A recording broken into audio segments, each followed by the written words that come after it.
그 피를 덮어둔들 무엇이 유익할까? 자, 그를 이스마엘 사람들에게 팔고 그에게 우리 손을 대지 말자. 그는 우리의 동생이요 우리의 혈육이니라 하며 그 형제들이 청종하였더라.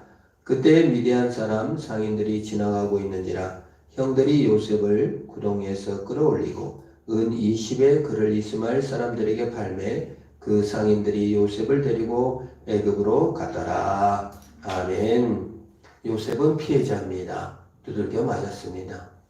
꿈 좀 꿨다고, 비전을 갖고 좀 살았다고, 자기 좀 자랑 좀 했다고, 고자질했다고 죽일 것까지는 없는데 아주 그냥 죽기로 때리는 거예요.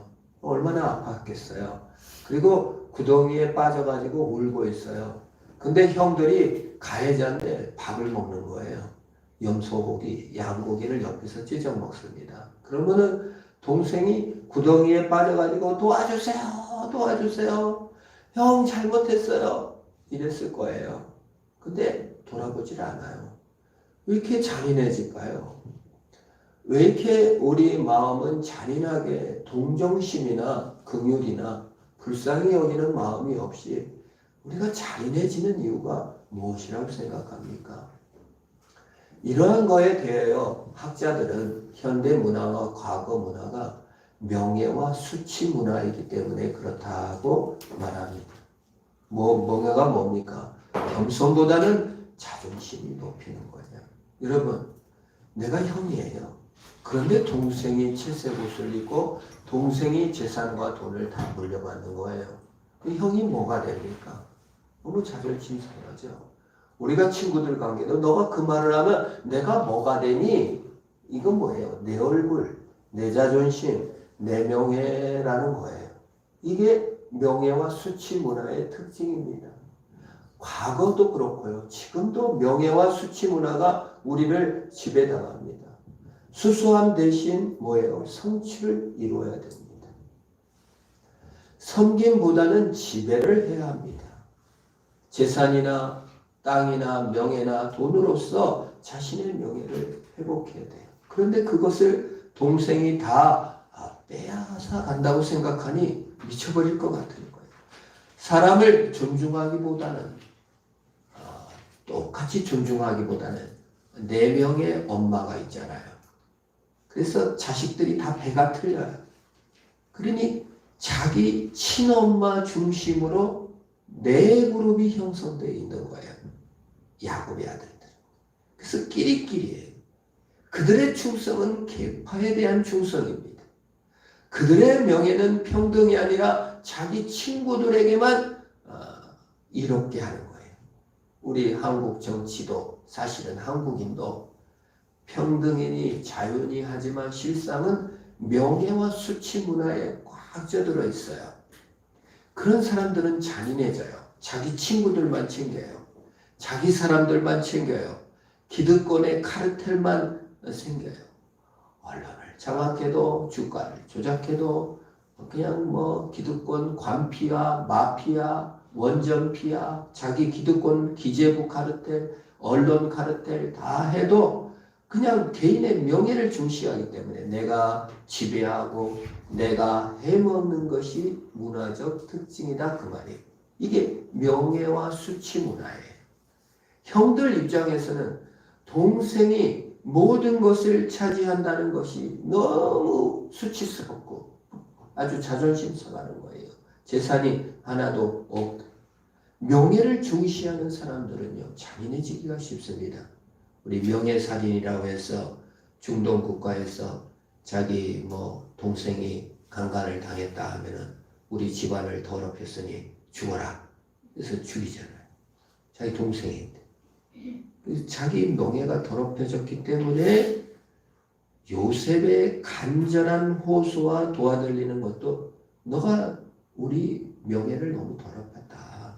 나를 너무 부끄럽게 했다. 그래서 긍휼도 자비도 베풀 수가 없는 겁니다. 동정심을 이기지 않아요. 불쌍히 여기지 않아요. 우리 한국 문화가 너무 명예 문화예요.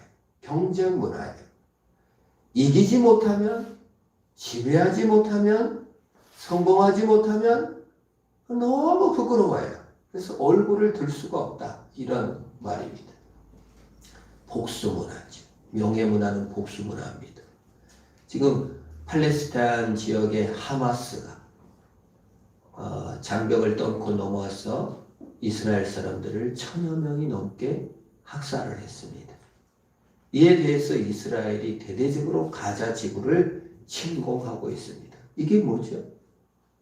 복수. 명예는 복수랑 연결되어 있어요. 지배하고 이겨야 되고 성공해야 되고 내 얼굴을 나타내야 되는 겁니다. 이게 복수죠. 이게 명예문화를 하는 거예요. 현대인들이 자유와 평등의 문화, 이 민주주의 문화를 꽃피우고 있다고 생각하십니까? 아니에요. 지금 이 요셉의 형들이 요셉을 죽이려 하는 명예문화와 똑같은 현상이 현대사회에 아주 만연하고 있는 것을 볼 수 있습니다. 지배와 자존심, 성공이 지배하고 있는 것. 집단 이기심을 위해서 싸우는 것. 그래서 용서가 없어요. 동생을 용서하지 않아요. 서로를 용서하지 않아요. 복수하려고만 해요. 이것이 동양만의 일입니까? 아리스토텔레스라는 철학자 여러분 들어봤을 거예요. 너 자신을 알라라는 플라톤의 얘기도 들어봤을 거예요. 철학의 근간이요. 인류 문명에 아주 높이 평가하는 사람들이에요. 이들은 용서를 얘기했을까요? 안 했을까요? 용서를 철학적으로 말하지 않았어요. 오히려 조롱하라고 했어요. 그러니까 내가 이제 피해를 받았잖아요. 그러면 가해자를 어떻게 알아? 플라톤이나 아리스토텔레스는 네가 높아져가지고 네가 우월한 자가 돼갖고 얘를 조롱해라 그 말이에요. 기독교에서 말하는 용서, 예수님의 희생 이게 아니에요. 서양 철학이고 동양이고 우월주의예요. 우월주의. 네가 우월해져서 그를 조롱해라. 우리 많이 듣잖아요. 이번에 누구 피해를 입었어요. 누구한테 두들겨 맞았어요. 성적이 나쁘다고 조롱을 당했어요. 그러면 뭐라고 합니까? 엄마 나 성적이 안 좋아서 이렇게 야단을 맞았어. 네가 실력을 키워가지고 1등을 해서 걔 비웃어줘. 여러분은 플라톤과 아리스토텔레스가 된 겁니다. 그걸 처음 주장한 사람이 플라톤과 아리스토텔레스예요. 서양 철학도요. 용서가 없어요. 아량이나 조롱이 하라고 했어요. 그래서 여러분 우리 인류는요. 문화적으로 남을 용서하는 문화가 없어요. 용서하라는 말을 가르친 적도 없어요. 지배하고 자존심을 높이고 남을 이용하고 조롱하라고 가르쳐준 거예요. 그래서 여러분 히틀러가 유대인을 학살할 때 그게 뭐예요? 플라톤과 아리스토텔레적이에요. 뭐예요? 우월주의로 우리 아리안이 우수하니 저 히브리 유대인은 죽어도 좋다. 그게 우월주의죠. 약간 플라톤적이에요. 평등적이지 않아요. 용서가 없죠. 사과가 없죠. 자기 욕구만 있어요. 밀리면 끝난다고 생각하는 겁니다. 어찌 대통령만의 문제고 그 정권만의 문제가 아니라 우리 내면의 그러한 남보다 우월한 주의를 누려야겠다라는 것. 그 문화 자체가 한국이든 일본이든 서양이든 용서라는 문화가 점점 사라지고 있어요. 되게 극단적이에요. 미국 사회를 보세요. 극우파 또 극좌파 맨날 싸우잖아요. 한국은 어떻습니까? 우파, 아스팔트 우파에서 일장기 들고 데모해요. 또 극좌파에서는 그냥 우파를 얼마나 이렇게 서로 막 헐뜯습니까? 참 일본이라는 나라도 사과와 용서가 없어요. 그들이 우리를 침략해가지고 잡아가고 없앴잖아요. 그런데 사과할 줄 몰라요. 그리고 뻔뻔스럽게 힘을 키워갖고 경제적으로 힘이 세다고 오염수를 핵 오염수를 갖다 버리면서 힘으로 찍어 누르려고 합니다. 아리스토텔레적인 거예요. 자존심적인 것이고 지배하려고 드는 것입니다. 이게 세상이다 그 말이에요. 유다가 요셉에게 대하는 태도가 자기 중심적인 것을 볼 수가 있습니다. 26절에 보면은 유다가 이렇게 말합니다. 유다가 자기 형제들에게 이르되 우리가 우리 동생을 죽이고 그 피를 덮어둔들 무엇이 유익할까? 자, 요셉이 불쌍하니까 살려주자. 요셉이 저렇게 얼마나 공포에 떨고 있겠냐? 이렇게 말한 게 아니라 우리에게 무엇이 유익할까?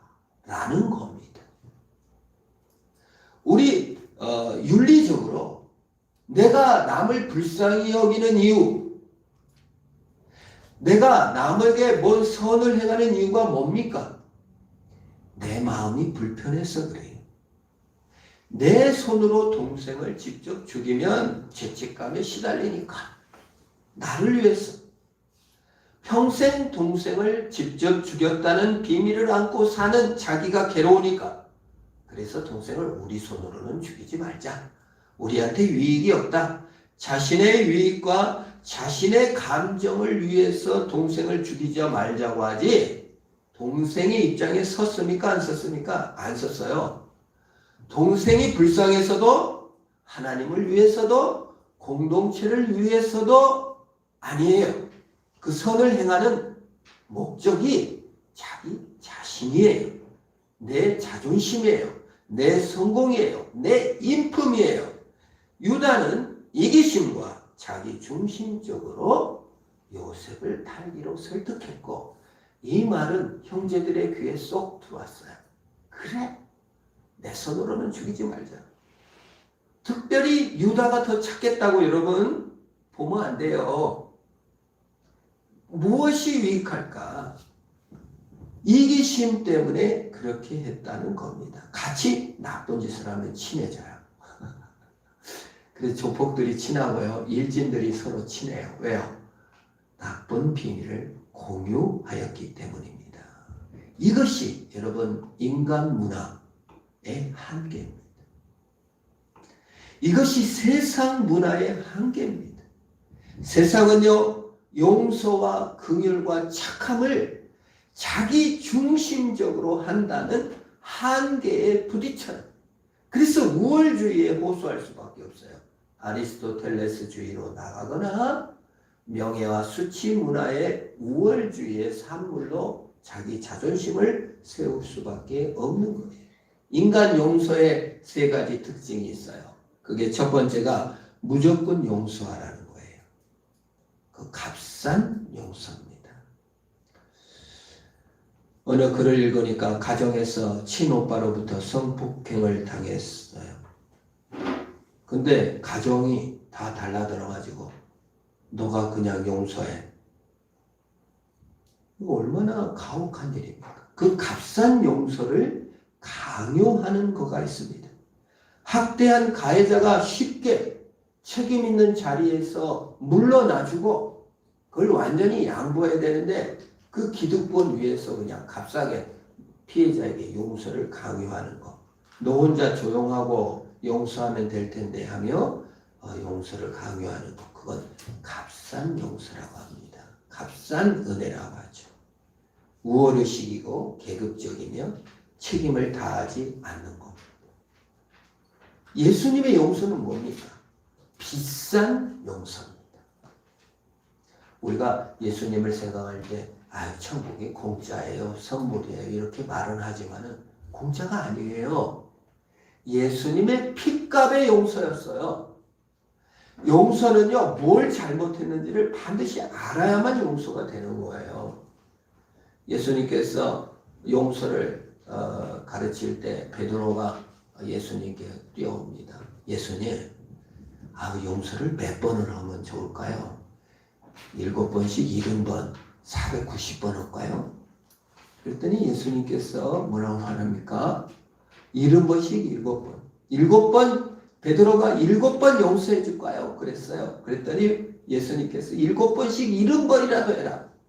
490번 해라는 뜻이 아니죠. 그때 이해를 못했어요, 베드로가. 그때 비유가 나옵니다. 무슨 비유가 나옵니까? 1만 달란트 빚진 자 비유를 예수님께서 베드로에게 해줘요. 베드로야, 어떤 사람이 1조 왕한테 빚을 졌다. 그래서 왕이 그 1만 달란트 빚진 자를 불러와요. 그래서 너가 1만 달란트 빚졌는데 청산해. 그렇습니다. 그러자 1만 달란트 빚진 자가 아이고 임금님 돈이 없어요. 제가 갚겠습니다. 근데 왕이 그래? 그럼 내가 탕감해 줄게 하고 탕감해 줘요. 그때 2만 달란트 빚진 자가 이제 밖에 나가가지고 신난다. 근데 자기한테 200만 원 빚진 동료를 만났어요. 200만 원 갚어. 내가 통장에 돈이 없어. 내가 꼭 갚을게. 안 돼. 네 자식을 팔든 네 부인을 팔든 팔고 갚아. 광에다 가다 버렸어. 그걸 임금이 소식을 듣고 그 사람을 붙잡아다가 내가 너에게 1조를 탕감해 줬는데 그 200만 원 받으려고 그 찌질한 짓을 하냐? 너도 감옥 가. 감옥에 가뒀다고 비유를 가르쳐 줍니다. 용서, 비싼 용서죠. 임금이 불러요. 너 이거 1만 달란트 빚졌어. 우리가 용서를 너무 값싸게 합니다. 그냥 막 강요해요. 그 책임 있는 자리를 떠나지 않고 계급적으로 강요하는 값싼 용서에 우리가 빠져서는 안 됩니다. 용서는 도피가 아니에요. 용서는 값싼 게 아니에요. 예수님은 자신의 핏값을 쳐서 하나님의 생명을 주고 우리를 산 거지. 우리가 너무 주님의 용서를 값싸게 알기 때문에 그 감사가 안 나와요.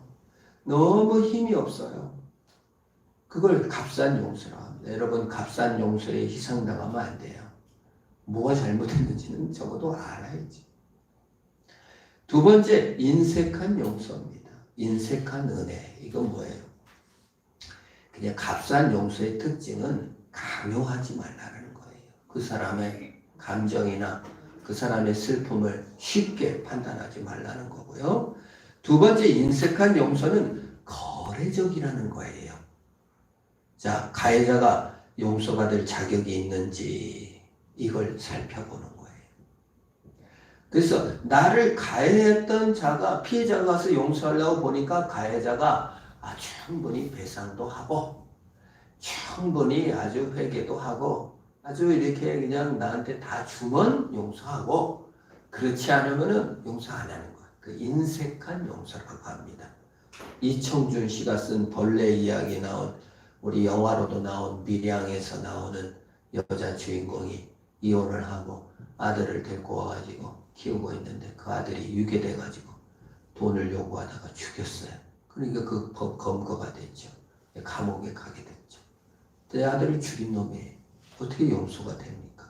근데 그냥 교회 가서 은혜를 받고 용서하러 감옥에 가요. 그래가지고 용서하겠다고 말을 하려고 하는데 이 자기 아들을 죽인 놈이 그냥 오히려 나 예수 믿고 용서받았어. 그러고 있는 거예요. 너무 기가 막히죠. 내가 용서하지 않았는데 저놈이 하나님께 용서받았다고 기뻐하다니 너무 자존심이 상하고 신의 용서를 용납할 수가 없었어요. 그 살인범의 뻔뻔함과 용서받을 자격이 없는 것 같은데 용서해 준 것 같아서 그냥 너무 속상해가지고 신을 부정하고 분노하고 억울해하고 교회를 안 다니고 그리고 뭡니까? 가해자가 충분히 회개하고 배상을 하고 이렇게 다 해야 분노를 버리는 것. 이걸 인색한 용서라고 합니다. 이거 거래죠. 그 용서가 아니에요. 값비싼 용서도 용서가 아니고 인색한 용서도 용서가 아니에요. 그런데 인간 세계 속에는 용서란 이름으로 너무 값싸게 남을 강요합니다. 전 당해보지도 않았으면서 남의 말에 너무 쉽게 얘기해요. 이거 용서하고. 특히 기독교인들이 그럴 수가 있어요. 쉽게 그냥 이거 용서해. 그럼 그렇게 값싸게 얘기하지 말라는 거예요. 두 번째, 너무 거래적으로 그 사람의 행동에 따라서 그 사람이 용서받을 자격이 있는지를 일평생 살피면서 거래하지 말라는 거예요. 세 번째가 아예 용서가 없어야 된다. 용서를 완전히 배제하고 피해자를 위해서 정의를 추구해야 된다는 거예요. 근데 이러한 부분에 있어서 현대인들이 아예 값싼 용서와 거래적 용서와 용서 없음에 물들어 있는 이유를 학자들은 얘기하고 있습니다. 용서가 현대인들에게 사라지고 있대요. 용서가 사라져 있기 때문에 분노가 가득 차고 갈증으로 가득 차 있다라는 거예요, 현대가. 심리학이 그 한 몫을 감당한다고 하버드 대학 교수 또 이런 사람들이 진단해서 책도 냈는데요. 어떤 분이 이제 하버드대에 입학을 했어요. 그래서 공부 잘해야 하버드 갑니다. 미국의 한 주에서 한 3명 하버드 가기가 힘들어요. 보성에서 서울대 한 명 가기가 힘든 거랑 똑같아요. 그러니까 오히려 한국에서 하버드 가기가 더 쉽다는 거예요. 근데 하버드 대학 갔어요. 그래서 상담 심리 치료를 이제 받아요. 그 과를 하나 선택을 했어요. 또 예수 믿어요. 근데 이제 상담을 배우면서 자기 내면이 엄마나 딸이었나 봐요. 엄마를 아주 그냥 적대하고 분노가 있는 것을 발견했어요. 그러니까 이제 상담 교수에게 이제 질문을 던지는 거예요. 교수님, 제게 어머니에 대한 분노와 적개심이 있는데 어떻게 하면 용서할 수 있을까요? 그렇게 기독 학생이 하버드대에서 교수에게 질문했어요. 그랬더니 이 교수님이 심리상담 전문가 아닙니까? 하버드 교수인데 용서할 필요 없어요. 적대감을 품고 살아가는 법을 배우세요. 다만 분노에 지배당하지만 않으면 돼요. 라고 말했다는 거예요. 그러니까 이제 같이 수업을 듣고 있는 상담 듣고 있는 학생들이 이 사람이 예수 믿는 사람이니까 교회에서 용서를 가르치잖아요. 그러니까 이제 그래서 이제 질문을 못하고 이제 혼돈을 일으키고 있는데 예수 안 믿는 이제 주변 하버드 학생들이 예수 믿는 사람을 옹호해가지고 오히려 옹수하면 왜 안 되냐? 그 자유롭게 살 수 있지 않느냐? 라고 편을 막 들었다는 거예요. 예수 안 믿는 사람이 기독 학생 편을 들어가지고 그랬더니 교수님이 딱 끊어서 용서를 강요하지 마라 라고 하며 끝을 냈다는 겁니다. 그러면서 이 책을 쓴 사람이 현대 심리학, 사회학은 자기 감정과 내면 세계와 자아 실현을 최고의 목표로 둔다는 거예요. 공동체라든지 하나님 관계라든지 이웃 관계에 대해서는 내몰라라 하는 것이 현대 문화의 특징이에요. 그래서 자아 실현이고 내면 세계가 제일 중요한데 그러면 행복해야 되잖아요. 그러면 기뻐야 되잖아요. 근데 갈증과 분노와 분열이 가득 찼다는 거예요. 현대사회에. 그 성령께서 붙들어 주시는 은혜, 예수님께서 값비싼 용서와 은혜를 베풀어 주셨고 공동체 일원으로서 기쁜 마음으로 용서와 화해의 훈련이 너무 없다. 우리가 그렇다는 거예요. 지금 사회가. 그래서 우리는 행복이 점점 없어요.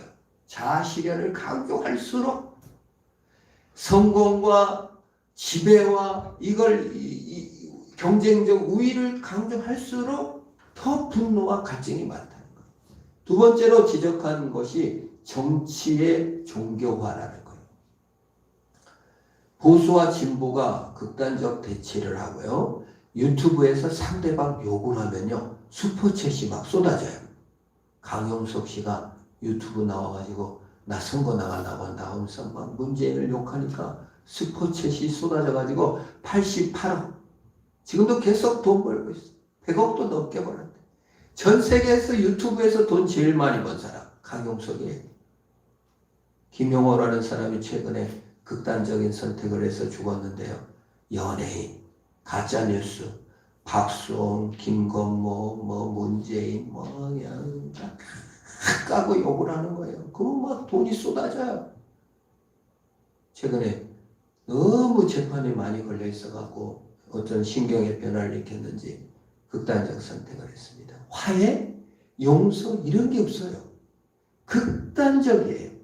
한쪽을 맹신해야만 돈이 쏟아져요. 그걸 종교화됐다는 거예요. 박근혜 탄핵을 반대했던 사람들이 우파 아스팔트로 쏟아져 나왔습니다. 그래서 박근혜 탄핵 반대할 때 돈이 얼마나 쏟아졌는지 몰라요. 이 사회 현상에 대해서 이렇게 얘기해요. 교회 가서 찬양 드리고 헌금 드려야 될 사람이 다 길거리로 나와서 이 피해자를 우상화하고 피해자 박근혜를 보호하는데 막 맹목적으로 연금도 깨고 보험도 깨고 막 노인들이 막 돈을 갖다 바친다는 거예요. 그래서 이거를 브랜들리라는 학자, 제이슨 학자가 이게 그 정치의 종교화, 문화의 종교화라는 거예요. 점점 그래요. 스포츠인을, 연예인들을 또는 어떤 팬덤 현상들이 너무 가속화되고 있다는 거예요. 거의 교회에 모여야 될 사람들이 축구장에 다 모여서 돈을 수도 없이 써대는 거예요. 피해자로 여길수록 그 피해를 떠받드는 문화가 팽배하고 있다. 그래서 중세 시대에는 여러분 우리 중세가 뭐 마녀 사냥을 했다 이렇게 얘기하지만 지금 더 무서워요. 사람들이. 나랑 입장이 좀 틀리잖아요. 그러면 말도 안 섞어요. 말하다가도 제가 이렇게 어느 어르신을 만나서 대화 중에 몇 달간 같이 교제를 이루고 전도하려고 했는데 어쩌다가 정부 얘기가 나와가지고 한마디 너무한다 이런 얘기를 했는데 그 다음부터 아예 인사도 하고 말도 안. 이단도 그런 이단이 없는 거지. 정치적 신념을 거의 종교적으로 맹신하는 거예요. 그 떠받드는 거예요. 마녀 사냥보다 더 무서워요. 혐오, 증오, 복수 이런 게 막 너무 강요하는 겁니다. 서로 조롱하고 멸시하는 거예요. 지금 우리 사회는요, 용서, 화해가 말살되고 있어요. 복수가 넘쳐지고 있어요. 이단 딱지를 딱 붙여버립니다. 그럼 편하죠. 말을 섞이는 고사하고 눈길도 안 주고 무섭습니다. 이게 정치의 종교화, 문화의 종교화, 스포츠의 종교화. 거기다만 돈을 쓰는 거예요. 여러분 신앙이라는 건 돈을 쓴다, 마음을 쓴다라는 거죠. 거기를 따른다는 겁니다. 복수가 넘치고 있죠. 9.11 테러 일어났다고 얼마나 알았건데 부시가 폭탄 터뜨렸지만은 또 보복당하고. 지금 여러분 이스라엘이 가자지구 복수하면 가자지구 사람들은 또 가만히 있겠어요? 무슨 수를 써서라도 또 공격할 거 아닙니까? 너무 이게 화해, 용서, 공동체, 사랑 이것이 지금 사라지고 있는 거예요. 우리 한국 사회를 보세요. 얼마나 보수화되고 있습니까? 주의를 들고 영장 치고 수사하고 자기 편만 계속 이게 복수가 그러니 또 복수를 불러오게 되는 겁니다. 왜 이런 현상이 일어나느냐? 수직적 은혜가 없기 때문에 그래요. 값싼 은혜, 거래적 은혜, 용서, 값싼 용서, 거래적 용서 없으면요. 인간 사회가 그렇다는 거예요. 복수, 종교화, 문화심리학 전부 다 뭐예요? 수평적인 관계 속에서 더 우월해져서 하려고 한다 그 말이에요. 가장 우월하신 예수 그리스도, 탁월하신 수직적 용서. 예수 그리스도께서 이 땅에 오셔서 자기를 희생하여 우리를 용서한 그 용서를 경험하지 않으니까 자기 내면의 분노만 보존하는 데 목적을 둔다 그 말이에요. 하나님의 용서가 우리 마음에 있어야 합니다. 그게 요셉의 이야기를 통해서 보여주는 거예요. 형제들은 수평적 자기 자존심 이런 것 때문에 사는데 요셉이 그걸 뛰어넘어 하나님의 용서를 배우고 알고 실천하는 것을 볼 수 있는 것입니다.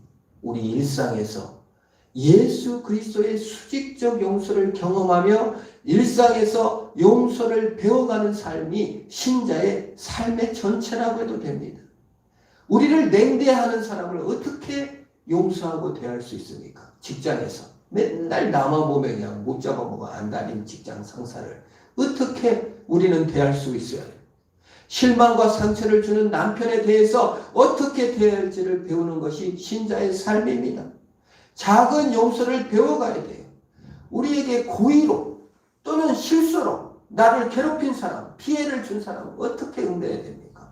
지금 가서 따지고 울어야 될지, 아니면 조금 뒀다가 나중에 따져야 될지, 상대방이 잘못을 인정하지 않을 때 어떻게 해야 될지, 정치적으로 입장이 틀린 사람은 어떻게 될지, 저 극우파, 그냥 나를 뭐 이단 취급하는 사람들을 어떻게 공동체를 만들어야 할 것인가? 나 편하자고 요셉을 바라본 형제들은 그거 편하죠. 나는 이제 팔았어. 그럼 공동체는 살 수 없습니다. 죽어가는 삶입니다. 매일 아버지를 속여야 되고, 매일 죄책감을 살아야 되고, 매일 서로 공격해야만, 나쁜 짓을 같이 할 때만 사는 것. 그건 죽어가는 겁니다. 용서는 없는 삶은 죽어가는 삶입니다. 용서와 사랑 없이는 아무도 살 수 없습니다. 용서 없이는 사랑할 수도 없고요. 용서 없이는 살 수도 없습니다. 직장에서도 마찬가지예요. 아유, 내가 또 그냥, 아유, 신경도 안 쓸 거야. 그건 공동체가 아니지. 용서하고 신경을 끄는 것이 아니라 그가 연합하고 살아가는 것이 우리 하나님께서 우리에게 요구하시는 거예요. 그래서 요셉이 성공했지만 형제들을 어떻게 하든지 회복시켜가지고 연합하려고 하는 겁니다. 그 용서의 힘이죠. 예수님께서 하시는 일이죠. 미국에는 아미시 공동체라는 게 있어요. 미국이 핍박받은 영국 성도들이 종교의 자유를 찾아서 미국으로 왔잖아요. 영국 사람만 온 게 아니라 독일 사람, 프랑스 사람, 덴마크 사람 다 왔어요. 그 중에 아미시 공동체라고 있어요. 전기를 안 써요. 마차를 타고 다녀요. 자동차를, 전화기를 쓰지를 않아요. 그 집에서 이렇게 성경책을 이렇게 보는 그런 곳이에요. 근데 아미시 공동체의 한 남자 청년이 권총을 들고 가서 7살부터 13살에 있는 아이들을 무차별로 총을 쏴가지고 무려 10명 넘게 죽었단 말이에요. 그리고 그 남자도 자살했어요. 그리고 그 남자 부모들도 장례를 치르고 아미시 공동체에서도 장례를 치렀어요. 그 남자 이제 장례식을 치르는 날이에요. 근데 아미시 피해자들이 그 장례식에 다 참가했어요. 그래가지고 그 범인의 아버지, 어머니, 친척들을 조의를 표하고 그 가족들을 용서한다고 그랬어요. 그때 막 글들이 막 쓰여졌었습니다. 뭐라고요? 야, 이런 용서를 우리가 배워야 된다. 우리 아미시 공동체에다 배워야 된다. 근데 이제 몇 년 지나고 학자들이 미국은 더 이상 용서를 배우지 못한다. 결론을 내렸어요. 왜요? 자아실현, 자기주장, 권리의식에 몰두되어 있기 때문에 자기 행복과 이익과 욕구가 먼저라 용서를 배우지 못한다. 아미시 공동체는 공동체를 위하여 자기 자식의 죽음을 오히려 극복하고 자기 희생을 한 거예요. 자기를 부인한 거예요. 우리 문화가 어떻습니까? 자기 희생을 거부해요. 자아 실현을 위해서. 부당 대우를 절대 복수나 배척으로 대응해요. 복수를 부추깁니다. 거기에 대해서 우리 예수 믿는 신자들은 무엇입니까? 하나님의 용서를 받고 천국 가서 공동체로 살아요. 혼자 사는 게 아니고. 우리 기독교 전통의 도르트 신조라고 있어요. 우리가 웨스트민스터 신조 때 이런 말이 있습니다. 제가 한번 읽어드리고 설교를 마치려고 합니다. 우리가 믿고 고백하는 대로 주 그리스도는 제자들과 따르는 이들에게 모든 복수와 안갚음을 금하셨고 악을 악으로 저주를 저주로 갚지 말고 칼을 칼집에 꽂고 선지자들의 예언대로 칼을 쳐서 보습을 만들라고 명하셨다. 이를 통해서 알 수 있듯이 그러므로 우리는 그분을 본받아 누구에게도 고통이나 피해나 슬픔을 주지 말고 모든 사람의 최고 행복과 구원을 도모해야 하며 필요하다면 재산을 빼앗기더라도 주님을 위해 한 도시나 나라에서 다른 데로 피해야 한다. 아무도 해치지 말며 뺨을 맞으면 복수하거나 안갚음을 하는 대신 다른 뺨도 둘러대야 한다. 나아가 우리는 원수를 위해 기도하고 원수가 줄이거든 먹이고 목마르거든 마시게 하며 그리하여 선행으로 그들을 설복하고 모든 무지를 극복해야 한다라고 우리의 신조를 말해주고 있습니다. 예수님께서 우리의 큰 죄를 용서하시고 사랑해 주셨습니다. 용서란 하늘의 용서가 먼저입니다. 용서란 내 죄가 용서받았음을 알고 자기를 부인해 가는 과정입니다. 인생은 어떤 과정일까요? 자기 부인의 과정입니다. 자아 실현의 과정이 아니라 예수님께서 뭐라고 그랬어요? 아무든지 나를 따라오려든 자기를 부인하고 자기 십자가를 지고 나를 쫓을 것입니다. 성공과 지배와 자존심을 세우는 것이 인생의 여정이 아니라 자기를 부인하며 주를 따르는 것이 인생의 과정인 것입니다. 그것이 가장 큰 과업 중에 하나가 용서죠. 용서는 자기 부인입니다. 자아 실현이 아니에요. 자기 만족이 아닙니다. 하나님을 위하여 이웃을 위하여 할 때 더 큰 기쁨으로 우리에게 채워주시는 것입니다. 오늘을 사는 성도 여러분, 하나님께서 우리를 사랑하심으로 그 자아 실현에 성공하는 자가 아닌 자기 부인에 성공하는 자로 승리하시기를 주의 이름으로 축원합니다. 기도하겠습니다. 주님 도와주소서. 하늘의 용서를 경험하게 하소서. 이 문화의 복수 문화와 극단적인 정치, 우파와 좌파의 싸움의 문화, 전 세계는 전쟁으로 서로 이득에 치르는 이때 하나님 복수의 노예로 살지 않게 하여 주시고 미움의 노예로 살지 않게 하여 주시고 하나님의 은혜를 받고 주의 공동체를 회복하는 은혜를 따라 사는 자가 되게 하옵소서. 일평생 주로 말미암아 승리하는 우리가 되게 하옵소서. 예수님의 이름으로 기도합니다. 아멘. 우리 다 같이 일어나셔서 그